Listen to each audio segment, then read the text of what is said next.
Puji Tuhan, pada sore hari ini kita boleh lagi berada di dalam rumah Tuhan. Saudara, saya percaya apalagi hari ini hari Pentakosta, saudara ya. Di mana kita sama-sama tahu bahwa murid Tuhan yang menunggu di ruang atas, saudara, dia menerima sebuah kuasa, saudara. Di dalam Kisah 1 ayat ke-8, saudara, dikatakan bahwa murid-murid disuruh tunggu di Yerusalem dan Roh Kudus akan turun dan mereka akan menerima kuasa. Saudara, kuasa ini ketika saya selidiki artinya adalah dunamos. Sebuah kekuatan, sebuah kesanggupan, sebuah power, saudara, yang diberikan daripada surga kepada satu orang. Kepada orang-orang yang senantiasa menunggu, mau dengar, mau taat. Saudara, kita tahu hasil akhirnya ketika mereka semua menunggu, tidak ada satupun yang tidak dipenuhi sama Roh Kudus. Dan ada hal luar biasa, saudara ya. Petrus yang tadinya pengecut, saudara, cuman ditanyai sama anak kecil mungkin sekelas Tole saja, kamu muridnya Tuhan ya? Dia menyangkal 3 kali. Tapi pada saat itu ketika dia sudah menerima kuasa, sekali dia berbicara, omongannya, saudara, bisa menggerakkan 3.000 orang untuk percaya kepada Tuhan. Saudara, sore hari ini kita sudah sama-sama tahu ceritanya bahwa pada hari Pentakosta Roh Kudus dicurahkan dan 3.000 orang hanya oleh karena perkataan Petrus semua bertobat. Saya berdoa, saudara ya, sore hari ini kita semua bisa menerima kuasa. Tapi ada satu rahasia, saudara. Bagaimana caranya mereka bisa menerima kuasa itu? Ada sebuah kejadian yang mungkin luput dari beberapa pengkhotbah, saudara ya. Ketika saya berdoa, saya dikasih Tuhan, coba kamu belajari di Kisah Para Rasul 1, saudara. Baru saya pelajari 1 ayat, saudara, sama Roh Kudus itu dibukakan begitu banyak. Sudah dibukakan begitu banyak, pergumulan juga banyak, saudara. Hari ini istri saya tidak ikut, saudara ya. Sudah tiba-tiba mau ikut, sudah perutnya sakit, saudara. Sudah aku tak pergi rumah sakit naik Grab. Tadi saya sudah dikasih kabar, tidak tahu dia opnam atau enggak, saudara ya. Dia di William Booth. Tapi saya percaya satu, ketika suaminya melayani, mengutamakan Tuhan, saudara, saya percaya Tuhan akan bereskan semuanya. Sudah, kamu jalan sendiri, suamimu tak melayani. Saudara, bukan hanya itu, saya percaya ini firman dari Tuhan, saudara, karena saya mengalami banyak hal. Kita mau belajar, saudara, di dalam Kisah 1 ayat 12 sampai 14, saudara ya. Kisah 1 ayat 12 sampai 14. Kisah 1 ayat 12 sampai dengan yang ke-14, saudara ya. Kisah Para Rasul pasal yang pertama ayat 12 sampai dengan yang ke-14. Dengan perikopnya rasul-rasul menanti. Saya akan tunggu sampai semua bisa ketemu dan saya akan bacakan buat saudara, demikian firman Tuhan. Ayat 12, maka kembalilah rasul-rasul itu ke Yerusalem dari bukit yang disebut Bukit Zaitun, yang hanya seperjalanan sabat jauhnya dari Yerusalem.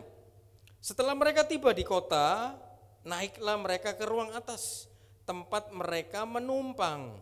Mereka itu ialah Petrus, Yohanes, Yakobus dan Andreas, Filipus dan Thomas, Bartolomeus dan Matius, Yakobus bin Alfeus dan Simon orang Selot dan Yudas bin Yakobus. Mereka semua bertekun dengan sehati dalam doa bersama-sama dengan beberapa perempuan serta Maria ibu Yesus dan dengan saudara-saudara Yesus. Saudara, kita mau pelajari ke-11 murid ini, saudara, itu mereka dari mana? Dikatakan mereka dari Bukit Zaitun, habis ngapain? Mereka kembali ke Yerusalem. Dan setelah mereka kembali ke Yerusalem, mereka tidak ada yang pulang rumah, tidak ada yang makan dulu, tidak ada yang memikirkan kepentingan pribadinya dulu. Dikatakan setelah mereka kembali ke Yerusalem, mereka tiba di kota, maka langsung mereka naik ke ruang atas. Lihat, saudara, pesan yang disampaikan sama Yesus langsung dilakukan sama murid-muridnya. Kadang, saudara, banyak orang suka menunda-nunda, saudara. Tuhan sudah ngomong A, oh iya, tapi ditunda. Ya nanti dulu, Tuhan tunggu tanda ini, tunggu tanda itu, nanti dulu. Saudara lihat, ciri orang yang akan diberikan kuasa, dia tidak suka menunda-nunda apa yang Tuhan suruh. Tuhan sudah suruh, kamu akan menerima kuasa kalau Roh Kudus turun, kamu tunggu di ruang atas.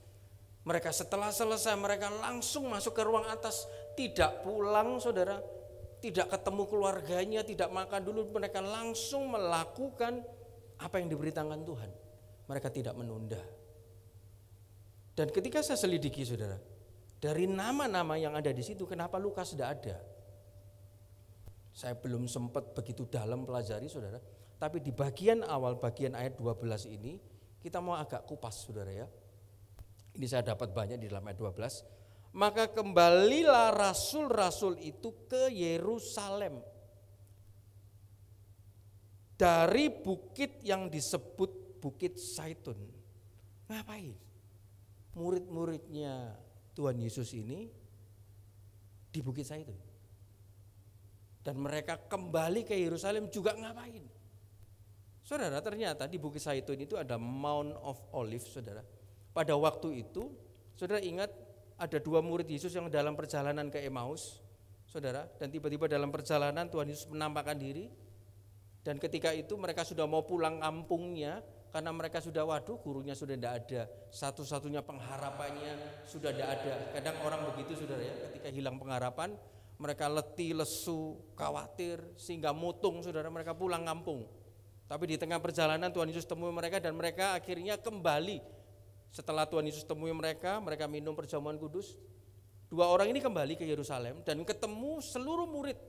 Dan ketika ketemu seluruh murid dan mereka diam di rumah itu saudara, ini penampakan Yesus yang terakhir. Tiba-tiba Tuhan Yesus datang di rumah itu, di tengah-tengah muridnya yang begitu banyak.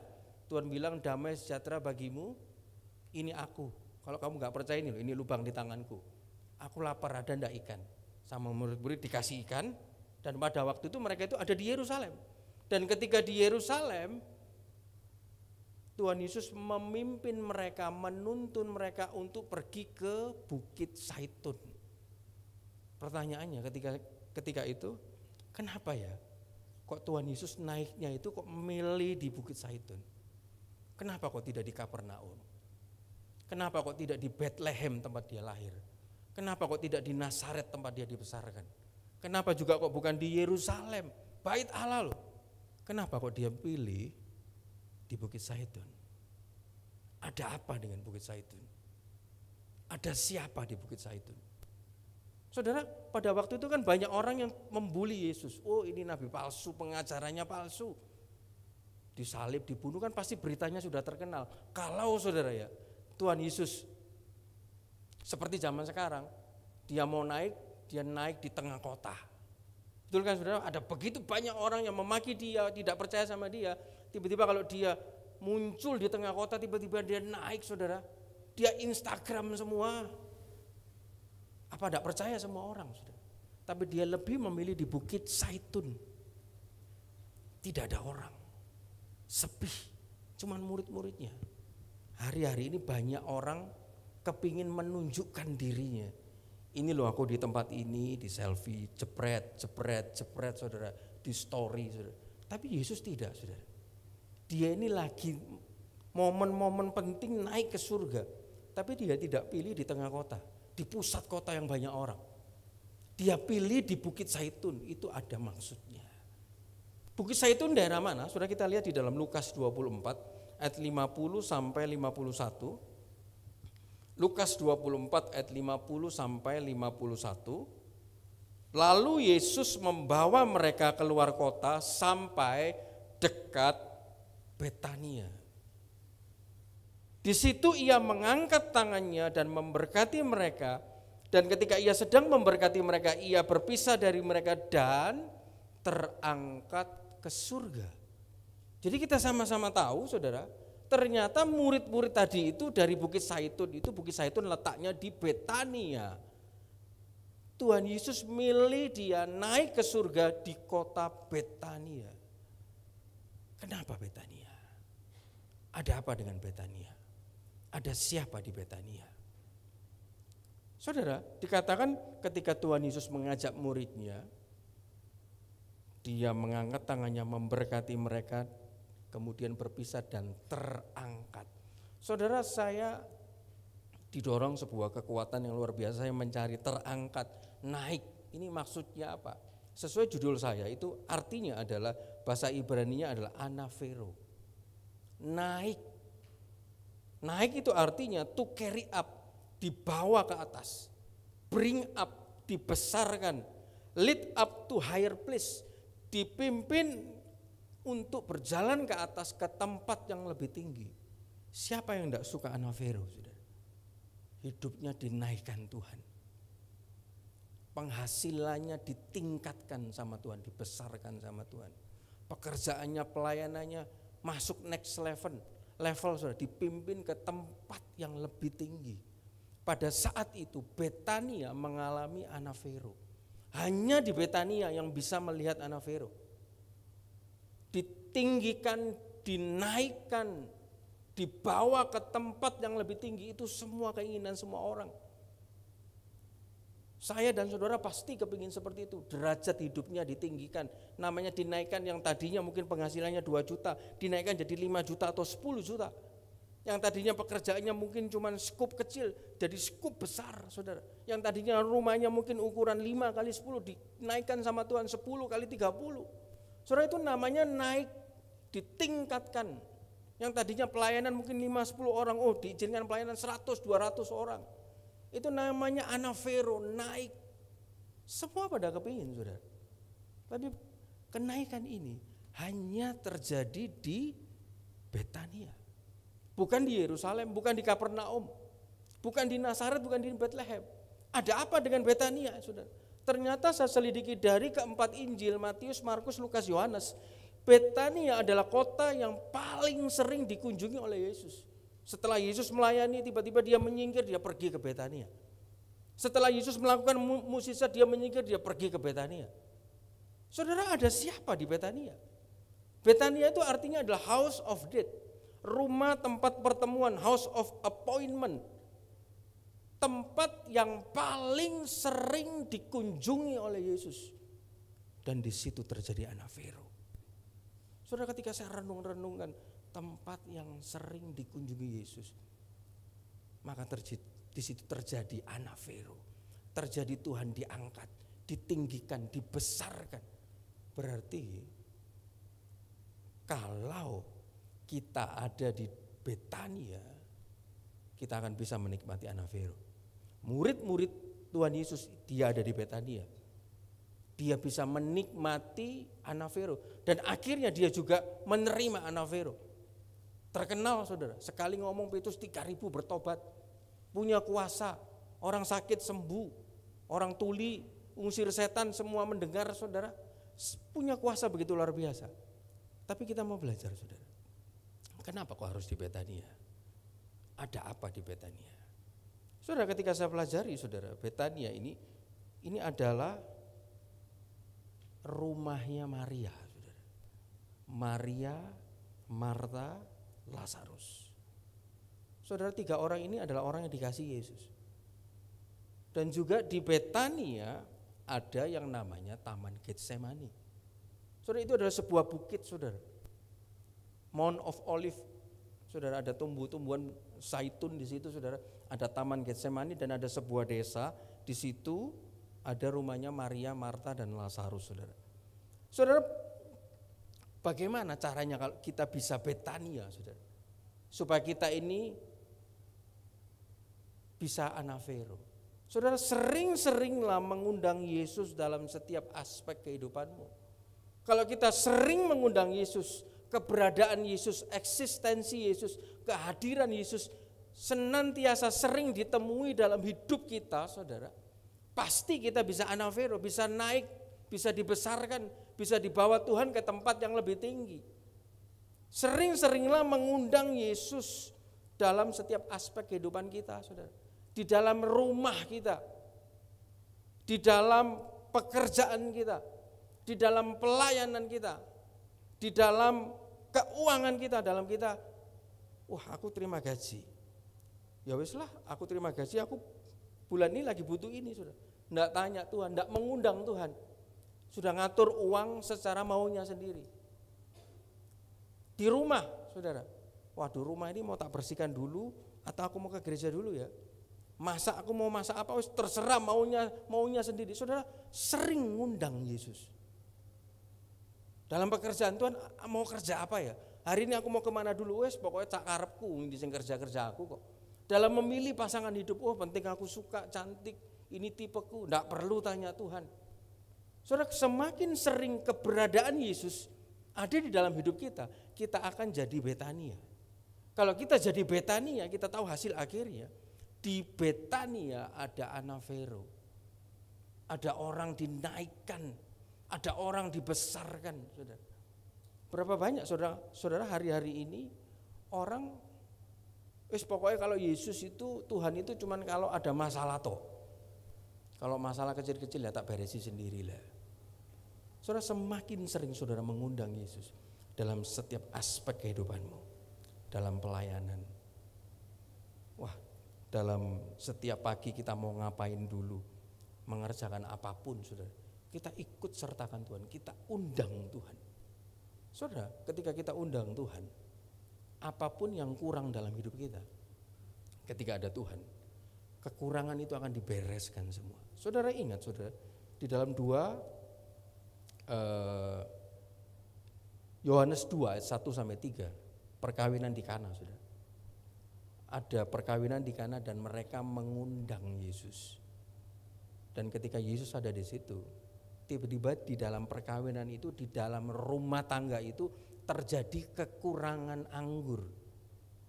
Oleh karena keluarga itu sudah mengundang Yesus, kekurangan itu kita sama-sama tahu sudah dibereskan.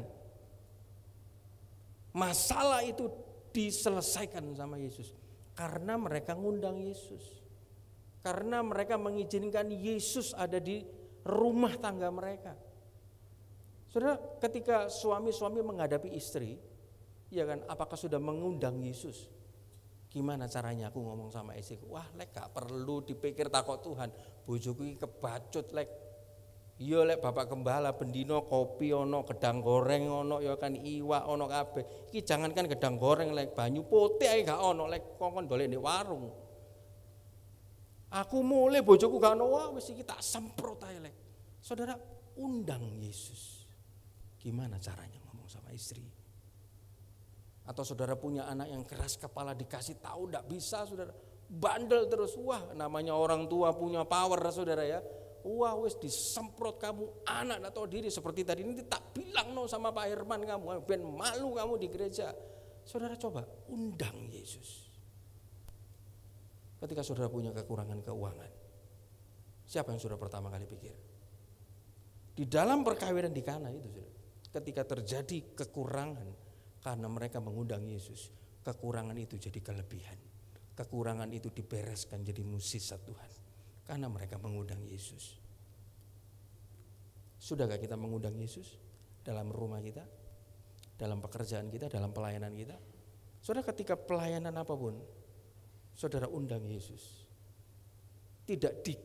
Istilahnya tidak di downgrade. Saudara tadi lihat, saya ada masalah. Apakah saudara melihat saya lemes main drumnya? Saudara, apakah ketika saya menyiapkan firman? Saudara, ketika saya menyiapkan firman, ada masalah juga, saudara. Saya sudah berdoa tutup bungkus, saya lagi menyiapkan firman. Di bawah itu, saudara, pegawai itu teriak, wah. Papa saya lagi pegang gerenda, saudara, lagi gerenda. Gerendanya lepas. Mencolot, saudara. Kena di mukanya. Kena di mukanya, tapi puji Tuhan ya. Setiap pagi sebelum saya memulai rumah itu saya doakan. Gerenda itu bisa terlepas dari tangannya, muter, saudara. Sudah mau kena lehernya sini, bisa tiba-tiba mandek di kaosnya. Kaosnya cuma tipis, saudara. Mandek di kaosnya, berhenti di kaosnya. Tidak ada darah, tidak ada sobek. Tak tanya, wis tak pikir papa wis mau mati sudah, soalnya di sini sudah. Lagi siapin firman. Saya tidak kurangi waktu saya menyiapkan firman. Saya tidak kurangi pelayanan saya ketika saya main drum, biarpun istri saya sekarang saya dikirim fotonya, saudara. Kok lagi terbaring, enggak tahu dia ngamar atau pulang. Wis itu urusan nanti. Saya pelayanan dulu. Sudah, kamu hati-hati ya. Bukan saya tidak cinta, saudara. Karena apa, saudara? Kita ikut Tuhan. Harus Dia yang utama. ketika dia yang utama, kita mengutamakan dia, semua akan dibereskan. Obed Edom. Tadinya sebelum ada tabut Allah, rumah itu sepi, melarat, dicibir orang. Tapi ketika ada tabut Allah, ada kehadiran Tuhan di situ, saudara. 3 bulan. Saudara, ini batas waktu. Coba saudara ketika dengar firman Tuhan ini, saudara praktek 3 bulan, saudara. Rumah Obed Edom diberkati luar biasa. Karena ada kehadiran Tuhan di situ. Undang Yesus setiap pagi dalam keluargamu. Undang Yesus setiap hari. Setiap pagi. Saudara sebelum mau bekerja, rumah saudara doakan. Pulang selesai saudara ucap syukur, saudara doakan. Suami istri bergandeng tangan berdoa. 3 bulan. Rumah Obed Edom dia ada Yesus, ada Allah, ada tabut Allah di situ. Diberkati luar biasa. Karena Yesus sering didapati di rumah itu. Jadi Betania. Saudara, Yesus senang. Kenapa kok Yesus suka di Betania? Kita tahu tadi ada Maria, ada Marta, ada Lazarus.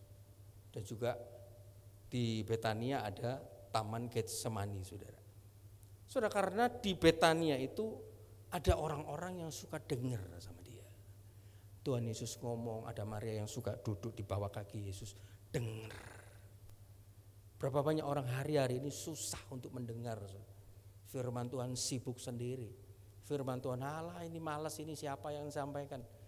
Kalau orang suka mendengar firman, sering dikunjungi sama Yesus. Ketika dia sering dikunjungi sama Yesus, dia akan naik, dia akan dibawa naik ke atas sama Tuhan. Saudara, kenapa Yesus suka di Betania? Yang pertama, karena ada pendengar. Ulangan 28 ayat 1. Jika engkau baik-baik mendengar suara Tuhan Allahmu. Saudara, setiap kali saya menyampaikan firman, saya tidak berputar mengenai hidup saya, tapi saya selalu berbicara mengenai firman Tuhan. Perkataan saya selalu saya kasih dasar firman Tuhan. Otomatis kan ini firman Tuhan, saudara. Ketika kita bisa mau dengar firman dengan baik-baik, namanya dengar baik, saudara. Pasang telinga, pasang mata. Kadang mungkin ditulis di rumah, dibelajari lagi, saudara. Lihat hasilnya apa ketika orang bisa mendengarkan dengan baik-baik. Bukan hanya sekedar mendengar, saudara. Tapi dikatakan, jika engkau baik-baik mendengar suara Tuhan Allahmu dan melakukan. Bukan sekali, bukan 2 kali. Tapi dengan setia segala perintahnya aku sampaikan pada hari ini. Maka Tuhan akan anaveru. Mengangkat engkau di atas segala bangsa di bumi. Lihat ketika didapati orang itu suka dengar firman, suka melakukan firman, tidak suka menunda apa yang disuruh sama Tuhan dan dilakukan dengan setia. Lihat saudara, janjinya dia orang itu akan diangkat sama Tuhan. Jadi kalau hari ini ada orang yang belum terangkat, pekerjaannya kok letih lesu, keuangannya kok letih lesu, coba cek saudara. Sudahkah kita jadi pendengar dan pelaku firman dengan setia? Karena janjinya firmannya mengatakan kita mendengar, lakukan dengan setia, Tuhan angkat saudara. Dan di Betania bukan hanya sekedar ada pendengar saudara, tapi ada pelayanan. Di situ bukan hanya ada Maria, tapi ada Marta yang senantiasa sibuk melayani Yesus, siapkan makan, siapkan baskomnya ketika Yesus datang. Kebiasaan orang sana harus dicuci dulu kakinya saudara ya. Disiapkan, dilayani. Berbahagialah saudara, Yohanes 12 ayat 26. Berbahagialah barang siapa melayani aku, ia harus ikut aku, dan di mana aku berada, di situ pun pelayanku berada. Barang siapa melayani aku, ia akan dihormati Bapa. Saudara, dihormati timau, artinya bahasanya timau, saudara. Dihormati, dihargai, diangkat, dimuliakan. Bukan sama Yesus, dikatakan sama Bapa. Jadi saudara, ketika saudara dapat jadwal pelayanan, itu kesempatan saudara setara dengan Yesus. Dikatakan saudara, ketika barang siapa melayani Yesus, di mana Yesus berada, pelayannya berada. Kalau Yesus levelnya sudah surga, Yesus levelnya sudah raja, levelnya sudah mukjizat, levelnya sudah badai, terjadi badai, dia ngomong sekali badai reda. Berarti ketika ada orang melayani, di mana Yesus ada, pelayan itu ada. Berarti levelnya disamakan, saudara. Jadi kalau kita melayani, saudara, jangan di downgrade, jangan aras-arasan, jangan diturunkan kualitasnya. Kita bukan melayani manusia, saudara. Kita melayani Tuhan. Ketika kita bisa melayani Tuhan dan menghadirkan Tuhan dalam setiap aspek kehidupan kita, saudara, urusan kecil pun Tuhan akan perhatikan.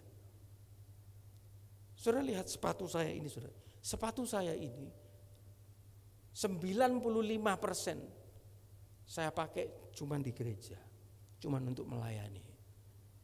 Pada waktu itu sol sepatu saya ini rusak, saudara. Ketika saya bawa ke counter service, saudara, Pak, insolnya 500.000, outsole-nya 500.000, satu sepatu 1 juta, 2 sepatu 2 juta. Waduh, kok mahal ya?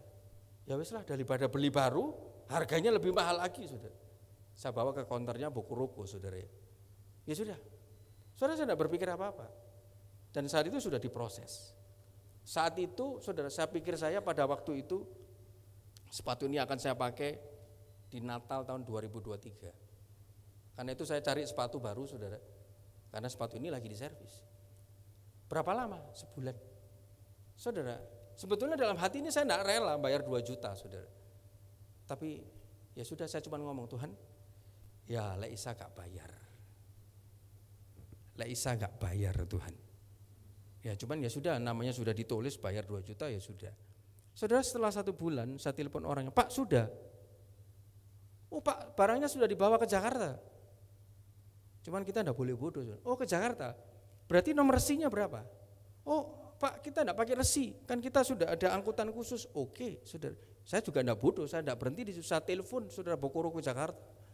Sudah sampai sepatu saya nomor ini. Oh enggak ada, Pak. Saya telepon lagi, lu enggak ada. Oh Pak, kamu kirim hari apa, tanggal apa? Sebentar Pak, saya cek. Saudara tahu, saudara, ternyata orang ini bohong. Oh sudah Pak, tanggal sekian. Saya cek lagi sudah di Jakarta. Sudah tanggal sekian. Pak, enggak ada barangnya, Pak. Gini, Bapak kirimnya melalui mana? Oh Pak, saya mengirimnya melalui Bokuroku Galaxy Mall. Saudara, habis itu ditelepon Galaxy Mall. Terus Galaxy Mall telepon saya, mohon maaf Pak, sepatunya belum terkirim. Sudah 2 bulan. Saudara, secara manusia jengkel saya, saudara. Beberapa kali saya sudah pelayanan enggak pakai sepatu ini, saudara. Saya sudah mau marah. Tapi saya senantiasa, saudara, kebiasaannya. Saya tanya sama Tuhan, Tuhan, aku gak kuat. Aku mau tak amui orang ini. Sepenting lapor dulu sama Tuhan, saudara ya. Salah atau benar, sepenting aku selapor dulu. Tapi tiba-tiba Roh Kudus ingatkan, sabar. Sabar. Habis begitu, saudara, saya cuma diingatkan sebuah kata. Merek brand, merekmu ini merek besar. Seperti inikah pelayanannya? Tidak apa-apa kalau kamu tidak bisa begini, saya tarik sepatu saya. Nanti saya foto, saya pasang status. Jangan Pak, mohon maaf Pak, jangan Pak. Manajernya turun, saudara. Sepatu saya hari itu dikirim, saudara. Saya mau pakai tanggal 25 Desember. Saya tidak mau tahu. Dan saat itu sudah tanggal 30 November, akhir November, saudara. Mana keburu, saudara. Pak, saya usahakan yang terbaik. Saudara, sepatu saya langsung dikirim hari itu dan diselesaikan, saudara, cuma seminggu, 10 hari, saudara. Dan tidak bayar, saudara. Kadang sudah kita mengalami sebuah kejadian, bukan untuk mendatangkan kecelakaan, tapi kadang di situ kita dilatih sama Tuhan. Ketika saya marah, mungkin ngamuk-ngamuk, wis kamu tuh opo, ini saya tarik balik. Saudara, doa saya tidak didengar sama Tuhan. Saya kan berdoa, Tuhan Lek Isa gak bayar. Saudara tidak bayar. Diganti insolnya, diganti outsole-nya, depannya semua direparasi semua kayak baru, saudara. Hal kecil pun sama Tuhan diperhatikan.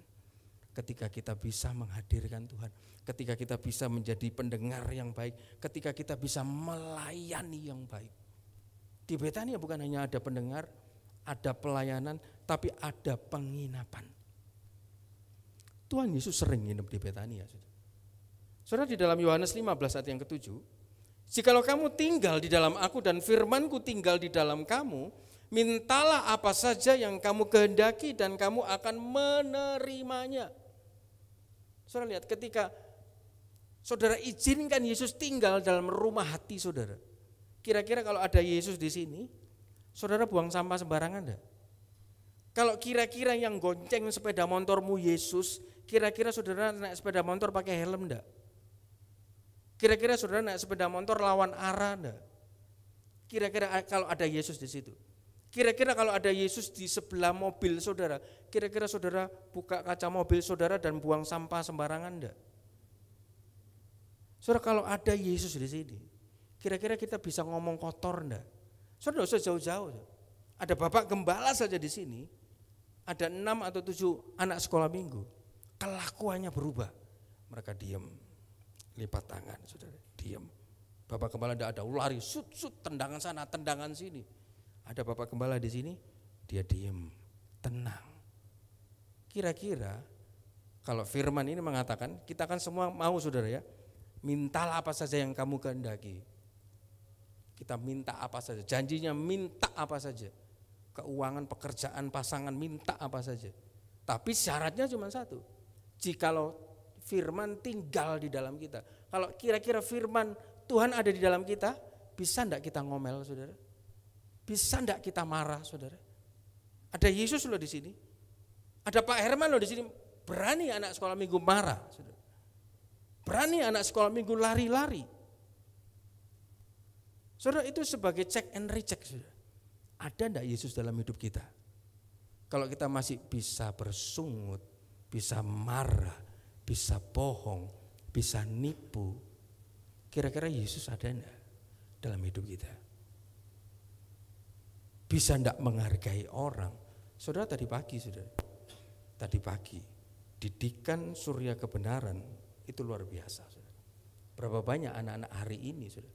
Ketika saya dan istri saya pergi ke satu tempat saudara, saya melihat sebuah pasangan saudara, lakinya itu baik sekali, tapi ketika yang perempuannya itu ngomong, langsung gaspol saudara, langsung level 4, lakinya cuma diem saja. Saya ngomong sama istri saya, waduh Nov, untung ya kamu didikan surya kebenaran, didikan nasi padang saudara, saya bilang begitu sama dia saudara. Apa aku? Biarpun cantik, kalau model seperti ini tidak mungkin tak pilih kamu. Cuman kurangmu mek 1 katanya Pak Herman. Dulu sebetulnya kamu tidak lolos jadi pasanganku karena kamu tidak iso masak, saya bilang begitu. Sama dia ketawa saja saudara. Saudara lihat, didikan surya kebenaran. Saudara, Devina, itu ketika dia datang saudara, biarpun kondisi mobilnya tertutup, dia buka kaca saudara. Kesia, Andre saudara, ketika ada orang siapa, saudara, didikan surya kebenaran seperti itu saudara. Ada sopan santun, ada tata krama. Saudara, orang-orang di luar sana saudara, biarpun ada orang tua, dia tidak peduli kamu siapa, sibuk dengan handphonenya, sibuk dengan rambutnya, sibuk dengan gadgetnya saudara. Tapi didikan surya kebenaran berbeda. Karena itu saudara, firman Tuhan mengatakan ketika kita pilih pasangan harus seimbang. Kalau tidak seimbang susah saudara. Kalau tidak seimbang susah. Tadi pagi Bapak Gembala ngomong, untung istri saya masih bertahan di tempat ini. Saudara, kalau tidak seimbang, ajarannya tidak sama, karakternya, didikannya tidak sama saudara. Itu susah saudara. Istri saya saudara, ketika saya mau belikan mobil saudara, dia tidak minta aneh-aneh saudara. Kok cukup kali ya kamu mau nge-grab Tano. Agia kamu mau nge-grab Tano. Seperti tadi pagi saudara Kesia ditawari mobil baru. Saya tawari mobil, enggak kok ini saja cukup. Ini saja cukup. Enggak pernah dia minta A, minta B, minta C, minta aneh-aneh, minta tas, minta pergi. Tidak pernah saudara. Tidak pernah minta apa-apa. Rumah tangga diurus, anak diurus. Cuman ya itu tok saudara. Masaknya enggak diurus untuk suami ini saudara, ya kan. Makanya sekarang dia terbaring saudara. Biar nanti tak puter sampai aku. Ini YouTube, ini khotbah suamimu, denger no, saya bilang begitu nanti. Cuma saya yakin, saya percaya, saya melayani pasti Tuhan urus semuanya, saudara. Harun ketika dia melayani pakai jubah pelayanan, dia lolos dari kusta. Saudara mau permintaan saudara dikabulkan sama Tuhan, coba cek Yesus ada enggak dalam hidup saudara. Ketika Yesus ada, kira-kira saudara bisa enggak ngelayani tapi semaunya sendiri? Datang ke gereja tapi semaunya sendiri. Berdoa tapi semaunya sendiri. Ada Yesus di sampingmu. Jikalau kamu tinggal di dalam aku, dosa susah-susah hari ini saja Yesus ngomong, aku tak nginep ya di rumahmu. Pasti saudara, yang suami istri yang lagi perang dingin, so rame loh ya. Iki lagi anak Tuhan Yesus, dosa Tuhan Yesus lah. Ada bapak gembala saja saudara ya. Suami istri tadinya yang bertengkar, shalom om ya kan. Kok lanjut mana nang omah, anak Om Herman daripada kau nang mimbar, ya kan? Ada Pak Herman saja, semuanya berubah, saudara. Bagaimana kalau ada Yesus? Saudara, itu check and recheck. Kalau kita mau permintaan kita dipenuhi sama Tuhan, sudah Dia tinggal dalam hidup kita, firman tinggal dalam hidup kita. Itu mempengaruhi cara bicara kita, cara berpikir kita, cara melihat kita, respon kita, cara penghargaan kita sama orang lain. Itu mempengaruhi semuanya, saudara. Tuhan suka di Betania karena di Betania ada pendengar, ada pelayanan, ada penginapan. Dan di Betania ada taman Getsemani, ada rumah doa. Saudara, omong kosong orang sering melayani tapi tidak suka berdoa, saudara. Tuhan Yesus bagaimanapun dia, selesai pelayan dia pasti masuk berdoa ke taman Getsemani. Dia pasti berdoa kepada Bapaknya. Saudara, lihat bagian yang keempat, saudara. Lukas 21 ayat 36, berjaga-jagalah senantiasa sambil berdoa. Lihat saudara, gunanya apa? Supaya kamu beroleh kekuatan. Untuk apa saudara? Untuk luput. Ketika kita suka berjaga-jaga, kita jaga omongan kita. Kita jaga reaksi hati kita, jangan kamir. Sedikit-sedikit baper, sedikit sakit hati, sedikit tidak terima, sedikit nangis saudara, sedikit melo, sedikit manja saudara. Saudara, kita jaga hati kita. Ketika kita bisa berjaga-jaga dan sambil berdoa, lihat, kita bisa punya yang namanya kekuatan, dunamos yang tadi saudara. Sekali ngomong 3.000 orang bertobat saudara. Dan ketika itu saudara dikatakan untuk luput. Hari ini di luar itu begitu bahaya saudara. Entah itu penyakit, entah itu keadaan ekonomi. Berbahaya di luar sana. Tapi janji firman Tuhan. Ketika anak Tuhan, dia suka dengar firman. Dia melayani dengan setia. Firman Tuhan tinggal dalam hidupnya. Dan dia suka berdoa. Dia Betania. Walau sana sini situ pusing, anak Tuhan tidak pernah pusing. Anak Tuhan tidak pernah susah. Anak Tuhan tidak pernah kurang. Karena janjinya bukan kekurangan, bukan kesusahan, bukan kemiskinan, saudara. Saudara lihat di sini, untuk luput dari semua yang akan terjadi dan supaya kamu tahan berdiri di hadapan anak manusia. Saudara mau anak Vero, hidupmu diangkat Tuhan, keuanganmu, keluargamu, pekerjaanmu diangkat Tuhan. Sudahkah saudara Betania? Sudahkah saudara sering menghadirkan Yesus dalam setiap aspek kehidupanmu? Sudahkah saudara suka dengar firman, melayani dengan setia, firman tinggal dalam hidup saudara dan suka berdoa? Saudara, kita lanjut lagi, ada sesuatu yang Roh Kudus bukakan saudara ya. Dikatakan tadi saudara, pada waktu Yesus membawa mereka ke Betania, Tuhan Yesus mengangkat tangannya dan dikatakan apa? Memberkati. Saudara, dua kata ini jadi pemicu saya untuk cari terus. Tadi saya sudah ketemu mengenai naik anak Vero, saudara. Tiba-tiba ada kata-kata memberkati, saudara. Ketika sudah sampai di Betania, baru diberkati. Pada waktu di Yerusalem belum diberkati. Tapi ketika mereka ikut maunya Tuhan, mereka sampai di Betania, Tuhan mengangkat tangannya dan memberkati. Saudara, berkat Tuhan atas kehidupan pengikutnya, atas kehidupan kita itu sangat penting. Dan penting sekali, saudara. Memberkati di sini artinya adalah eulogeo, yang artinya menyebabkan kesejahteraan, membahagiakan dan memberi kelimpahan. Lihat saudara, arti berkat di sini adalah menyebabkan kesejahteraan, membahagiakan dan memberi kelimpahan. Tuhan Yesus memberkati mereka ketika mereka sudah sampai Betania. Tetapi saudara, ketika saya belajar lebih dalam lagi saudara, sebelum mereka ke Betania, mereka mulai perjalanan dari mana? Dari Yerusalem. Mulai dari Yerusalem. Setelah memulai dari Yerusalem, setelah Yerusalemnya beres, saudara, baru Yudea Samaria. Saudara, Yerusalemnya harus beres dulu, saudara. Saudara, sebelum masuk itu, saudara, kita mau belajar mengenai berkat dulu, saudara.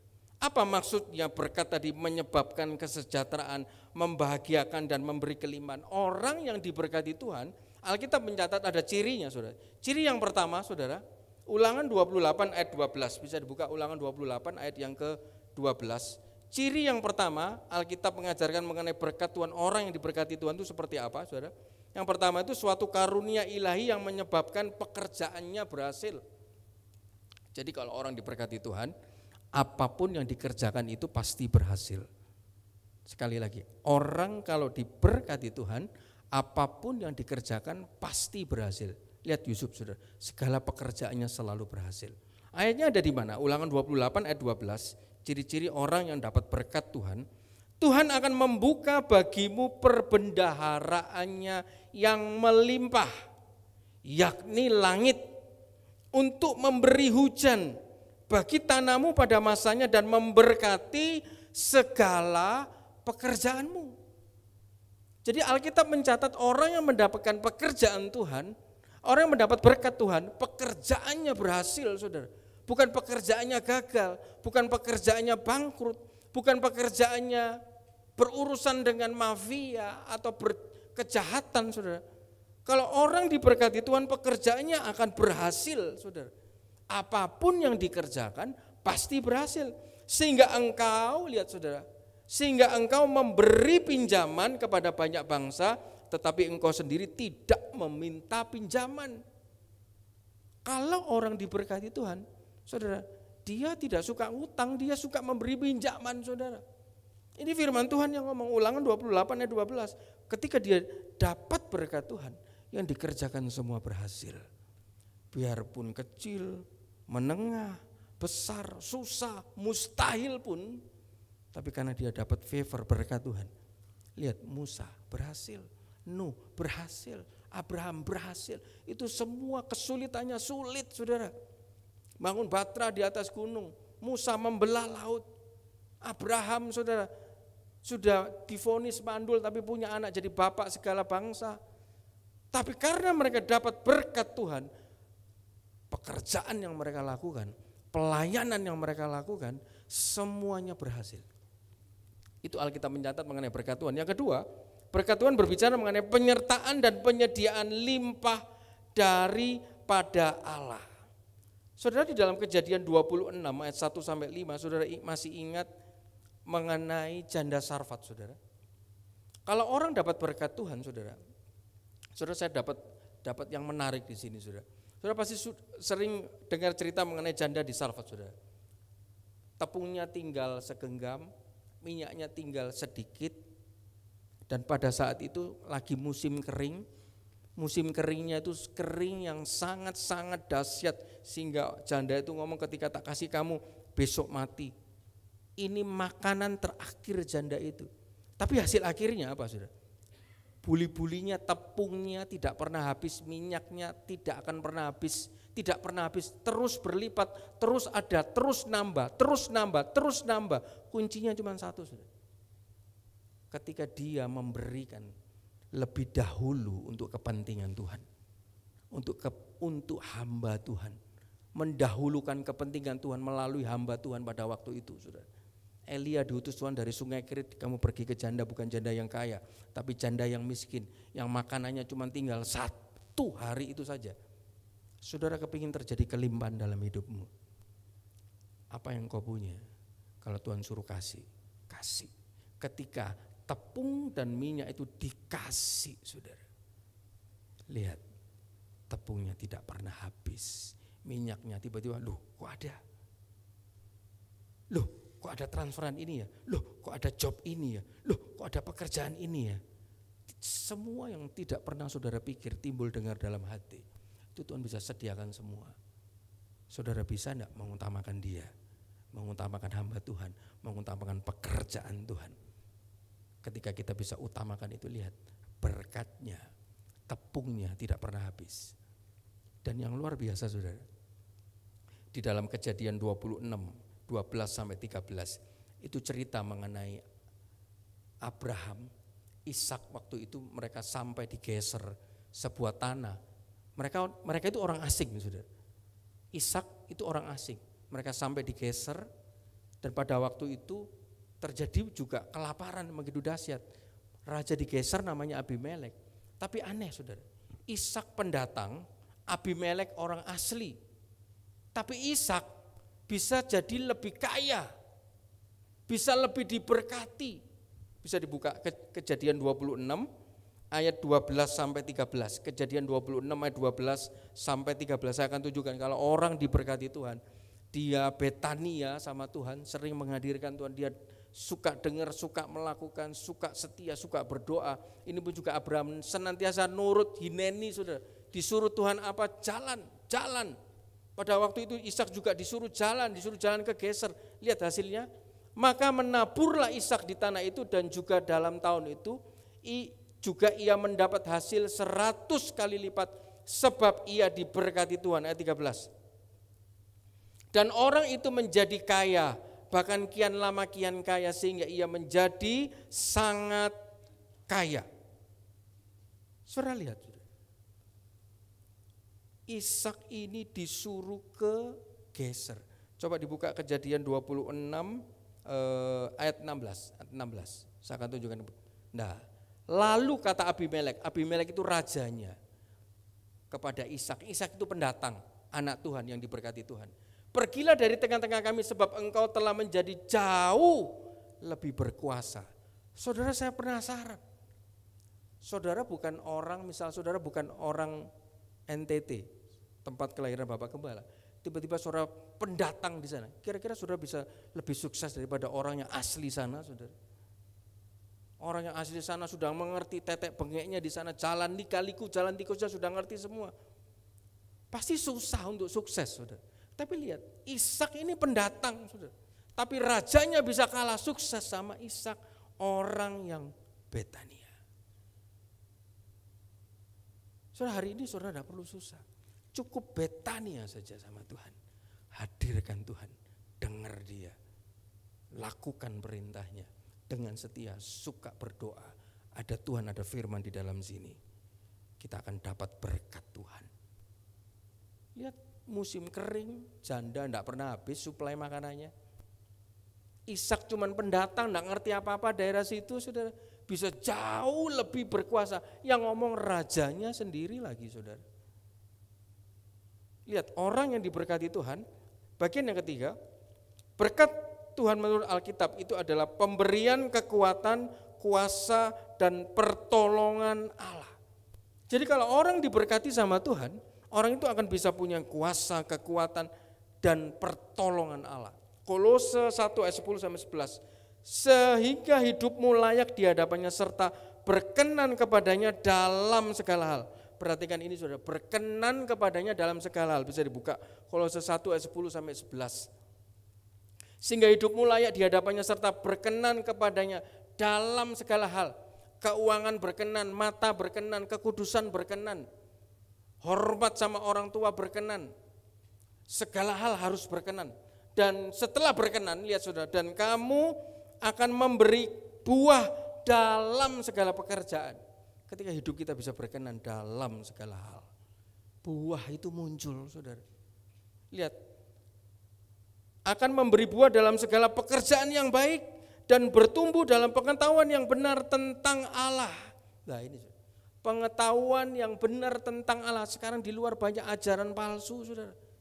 Kristen progresif, Kristen sekarang orang Kristen itu Alkitab sudah tidak zamannya lagi, saudara bayangkan. Dia bisa ngomong Alkitab sudah tidak cocok untuk zaman sekarang. Ibadah tidak harus ke rumah Tuhan. Ajarannya seperti itu, saudara. Yang penting kamu punya hubungan pribadi sama Tuhan di rumah saja, enggak apa-apa, enggak perlu ke gereja. Cukup kamu punya Tuhan. Cukup kamu berbuat baik, tidak perlu ke gereja.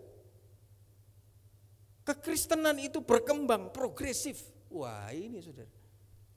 Saudara, ajaran-ajaran seperti itu yang membuat hidup kita ini kacau, saudara. Ketika kita ada Yesus, saudara, kita punya pengetahuan yang benar tentang Allah dan dikuatkan dalam segala kekuatan oleh kuasa kemuliaannya untuk menanggung segala sesuatu dan tekun sabar dan mengucap syukur dan bersukacita kepada Bapa yang melayakkan kamu untuk mendapat bagian dalam apa yang ditentukan orang-orang kudus dalam kerajaan terang. Kita punya warisan, kita punya bagian, saudara. Saudara, bagian yang keempat, kita buka di dalam Filipi 2 ayat yang ke-13. Kalau orang diberkati Tuhan, pekerjaan Allah di dalam dan melalui kita untuk menghasilkan kebaikan. Jadi saudara, ketika orang diberkati Tuhan, tiba-tiba kita ini kadang agak nyeleneh, saudara ya. Tapi saudara, saya mengerti dari ayat ini, saudara. Kadang istri saya masih belum mengerti. Tapi kita baca dulu Filipi 2 ayat 13. Filipi 2:13 bisa dikeluarkan? Filipi 2:13. Karena Allah lah yang mengerjakan di dalam kamu baik kemauan maupun pekerjaan menurut kerelaannya.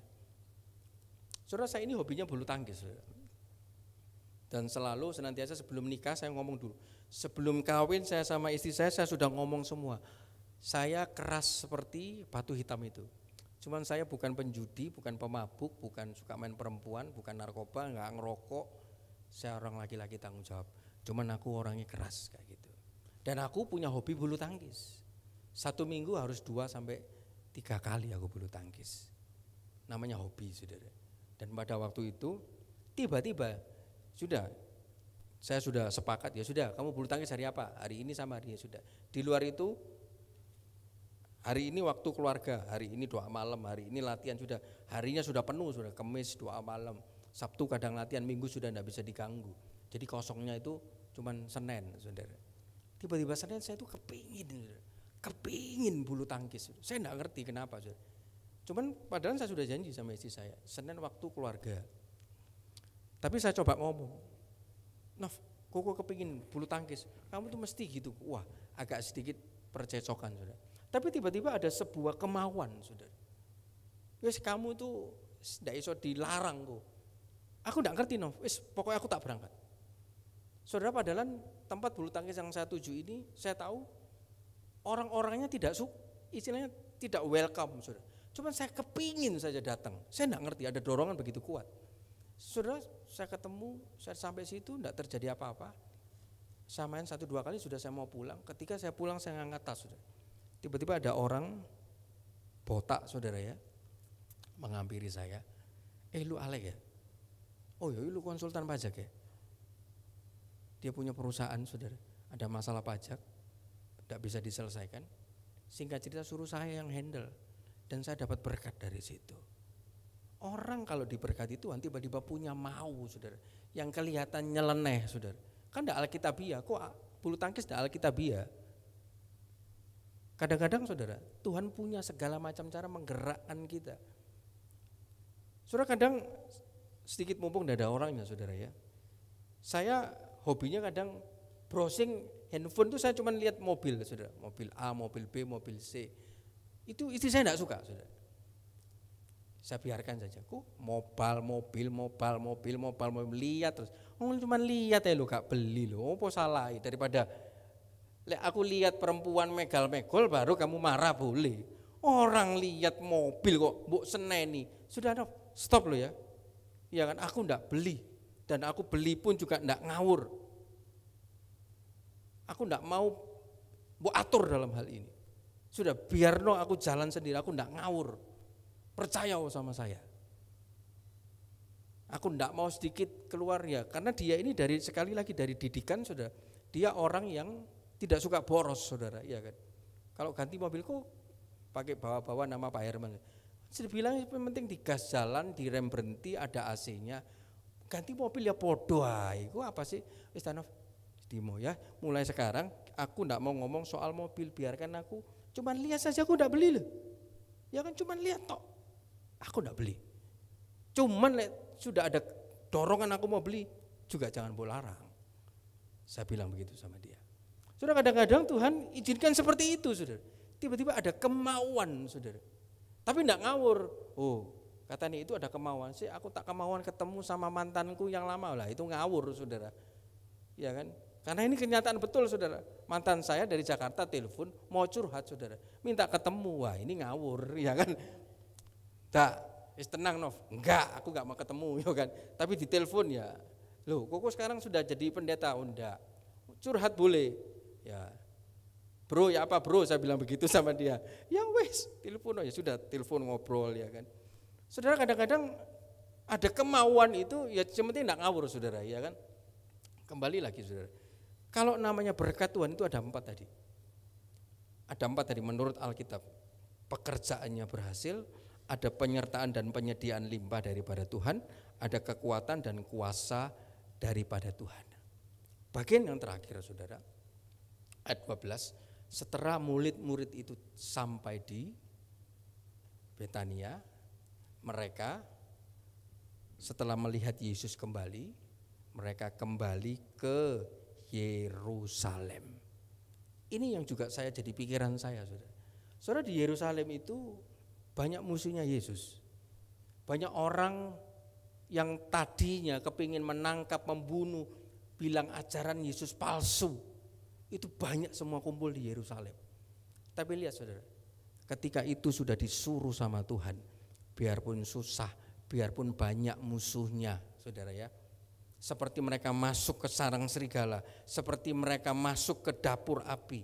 Tapi lihat, karena itu perintah Yesus dan mereka lakukan. Lihat, murid-murid tidak ada yang tertangkap, saudara. Tidak ada yang dipenjara, saudara. Ada perlindungan Allah, saudara. Tapi lihat, saudara, mereka setelah itu sampai di Yerusalem, mereka nunggu, saudara. Dan nunggu mereka akhirnya kita tahu mereka dapat kuasa yang daripada Tuhan. Saudara, untuk naik, saudara, tadi dikatakan untuk naik itu harus melalui Yerusalem. Mau tidak mau, untuk naik harus melalui Yerusalem. Lukas 24 ayat 46 sampai 47. Lukas 24 ayat 46 sampai 47. Untuk naik saudara, mau tidak mau harus mulai dari Yerusalem. Katanya kepada mereka ada tertulis demikian, Mesias harus menderita dan bangkit dari antara orang mati pada hari yang ketiga. Dan lagi dalam namanya berita tentang pertobatan dan pengampunan dosa harus disampaikan kepada segala bangsa mulai dari Yerusalem. Saudara, Yerusalem berbicara mengenai pertobatan. Yerusalem berbicara mengenai metanoia, berbalik dari cara hidup yang jahat kepada Allah, saudara. Kisah 8 ayat 12. Jadi bertobatlah dari kejahatanmu ini dan berdoalah kepada Tuhan supaya Ia mengampuni niat hatimu ini. Saudara, kalau mau naik, selain harus Betania, mulainya harus dari Yerusalem. Harus mulai dari Yerusalem. Diri sendiri ini saudara harus bertobat dulu dalam diri sendiri, saudara. Harus mulai dari Yerusalem. Harus mulai diri sendiri dulu. Sing perlu bertobat bukan aku, istriku, anakku, papaku, mamaku. Harus mulai dari Yerusalem, mulai diri kita sendiri. Kita mau naik saudara harus mulai dari Yerusalem. Yerusalem juga berbicara mengenai kita ditempatkan di mana, saudara. Kita bisa naik, kita bisa besar, saudara. Tuhan olah, Tuhan proses di situ. Alek yang dulu dan Alek yang sekarang berbeda, saudara. Tapi mulainya harus dari Yerusalem. Mulainya saya harus perbaiki diri saya dulu, saudara. Mulainya harus diperbaiki keluarganya dulu, kerukunannya dulu, hubungan suami istrinya dulu, hubungan orang tua dan anaknya dulu, saudara. Harus diperbaiki semua. Mazmur 133 1 sampai ke 3, saudara. Tuhan bisa memerintahkan berkat kehidupan untuk orang-orang yang keluarganya rukun, saudara. Untuk orang-orang yang hubungannya orang tua dan anak baik, rukun, saudara. Untuk orang-orang yang hubungan suami dan istri tidak pernah cekcok, saudara. Kalau ribut terus, gimana caranya berkat kehidupan itu bisa muncul, saudara? Kalau saudara mau naik, harus mulai dari Yerusalem. Harus diri sendiri bertobat dulu, keluarga baru, istri dan anak, baru hidup kita di dalam gereja lokal, saudara. Itu harus diperhatikan, saudara. Dan lihat, saudara, rasul-rasul ini kembali dikatakan seperjalanan Sabat. Saudara, ada kata-kata Sabat. Saudara, hari Sabat itu hari yang penting loh, saudara. Hari Sabat itu tidak boleh digunakan selain untuk ibadah. Wah, kamu ini sesat lagi. Saudara, di dalam Kejadian Tuhan sudah ngomong, kuduskanlah dan sucikan hari Sabat. Karena di hari Sabat Tuhan memberkati. Ada sebuah berkat, ada blessing season. Kalau hari Sabat digunakan untuk jalan, digunakan untuk tidak beribadah, digunakan untuk tidak ke gereja, saudara, berarti orang itu lepas dari berkat Tuhan. Orang itu susah untuk mendapatkan berkat Tuhan. Loh, firman-Nya di mana? Saudara buka di dalam Keluaran 20 ayat 11b, Tuhan memberkati hari Sabat. Memberkati itu adalah blessing season. Saya pernah ngomong di sini, kalau musim semangka, di mana-mana semangka. Kalau musim durian, di mana-mana saudara jalan ada durian. Kalau musim berkat, dimanapun saudara melangkah, jalan ke sana dapat berkat, jalan ke situ dapat berkat, mundur dapat berkat, tidur dapat berkat. Musim itu hanya ditemui ketika hari Sabat. Ketika ada orang yang menyucikan dan menguduskan hari Sabat dan beribadah datang ke rumah Tuhan. Bukan beribadah melalui online, tapi datang ke rumah Tuhan. Itu orang-orang yang akan menikmati blessing season. Dan ayat terakhir, saudara, Keluaran 23 ayat 25, tetapi kamu harus beribadah kepada Tuhan Allahmu, maka Ia akan memberkati roti makananmu dan air minumanmu, dan aku akan menjauhkan penyakit dari tengah-tengahmu. Saudara, saya sudah beribadah setiap hari Minggu, selalu saya tidak pernah jalan, tidak pernah keluar. Khusus hari Minggu harus ibadah. Harus ibadah. Saudara, apa yang tidak pernah saya pikir, dengar dalam hati? Soal rumah mungkin saudara tahu. Saudara, hari-hari ini saya habis beli AC, saudara. AC 3 biji. Tadinya cuma beli 1 untuk kamar supaya lebih adem, saudara, cuacanya panas, saudara. Tiba-tiba, saudara, mama saya duduk di ruang tamu saya ada AC 5 PK, saudara. Cuman, mah nyala, enggak apa-apa, ojo eman, apa namanya, habis banyak listrik. Enggak apa-apa, mah. Tapi orang tua saya setiap siang duduk nonton TV kepanasan, saudara. Belikan AC, taruh di situ. Beli lagi 1 AC. Beli 1 AC, saudara. Susah mikir untuk pembuangannya. Rumah saya sekarang kotor semua, dibongkar atas, dibongkar bawah, hanya untuk pipa-pipa, memasukkan pipa-pipa air. Saudara, dan tiba-tiba istri saya ngomong, suka di depan kamar ini beli sofa saja. Ya biasa, kalau dia beli sofa ditunjukkan saya, ini loh sofa harga 3.500.000. Nah, Vicky sofa ovo sih, no sofa kok 3.500.000 ini. Saudara, saya tidak mikir apa-apa. Tiba-tiba, saudara, saya jalan di mall, saya masuk ke sebuah tempat, saudara. Dan tempat itu saya tidak pernah sekali saya masuki. Ketika dulu saya mau cari furniture, saudara. Ketika saya masuk, saudara, saya lihat harganya. Gila, 1 sofa 3 seater saja 150 juta, saudara.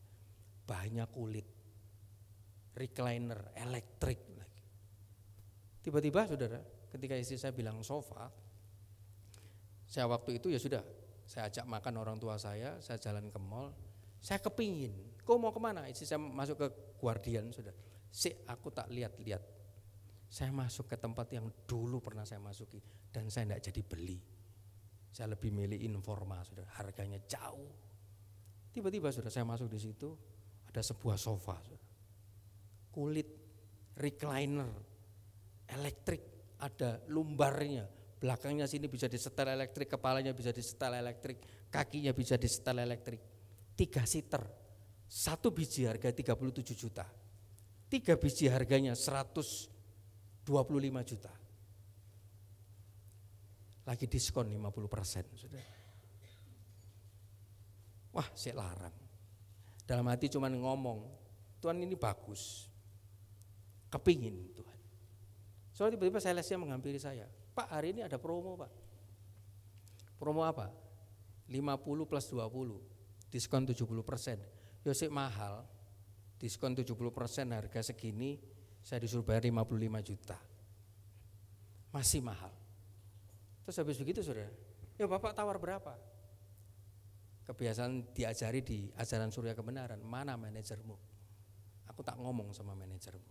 Dalam hati Tuhan, lek isa tak tawar sampai diskon 80%, tak ambil sofa ini.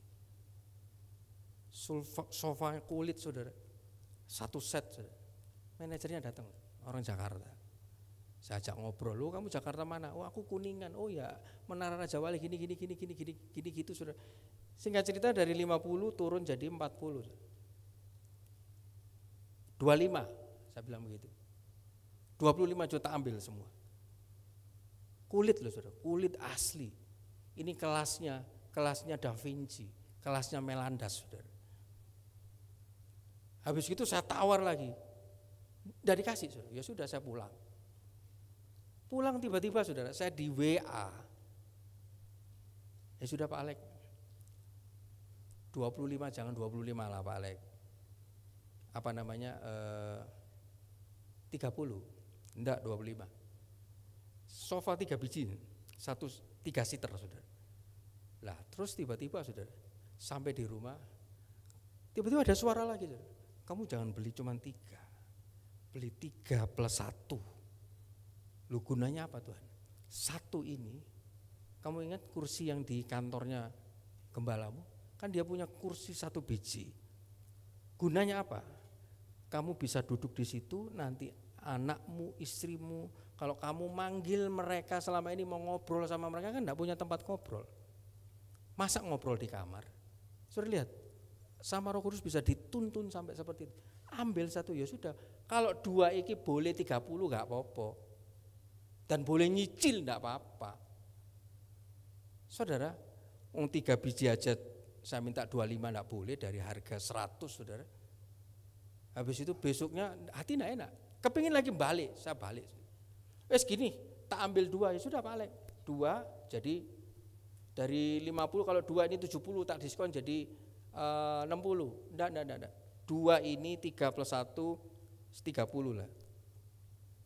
Enggak boleh Pak Alek. Ini kelasnya yo lain, dia bilang begitu. Saudara dalam hati coba tawaran 35 dan nyicil. Gini. 35 tak bayar cicil. Enggak boleh Pak Alek, wis tak tinggal makan. Saudara saya di mall tuh makan. Di WA, Pak Alek balik 40 Pak Alek, enggak 35. Wis gini 36. Ya wis jadi cicil ya. Ya. Saudara kadang kita ini saya mikir Tuhan, ini dulu sofa yang tidak mungkin aku beli. Harganya ratusan juta, saudara. Tiba-tiba saya dituntun langkah kaki saya di Galaxy Mall, Melinda Gallery, saudara. Saya bisa dituntun dan tiba-tiba di situ ada diskon dan saya bisa ambil, nyicil pula. Belum bayar, saudara, saya belum bayar, tapi sofanya sudah dikirim. Saudara kadang jalan hidup kita tadi firman Tuhan, ketika kita bisa Betania, ketika kita bisa bereskan Yerusalem kita, hal yang tidak pernah kita pikir timbul dengar. Urusan sepatu saja sama Tuhan diperhatikan, urusan sofa saja sama Tuhan diperhatikan, apalagi urusan yang lain-lain. Saya berdoa malam hari ini saudara, semua yang mendengar firman Tuhan dan mau melakukan akan juga dinaikkan sama Tuhan. Puji Tuhan, demikian firman Tuhan. Saya juga tolong bantu doa. Saya percaya istri saya sudah sembuh saudara ya. Puji Tuhan, saya kembalikan kepada Bapak Gembala.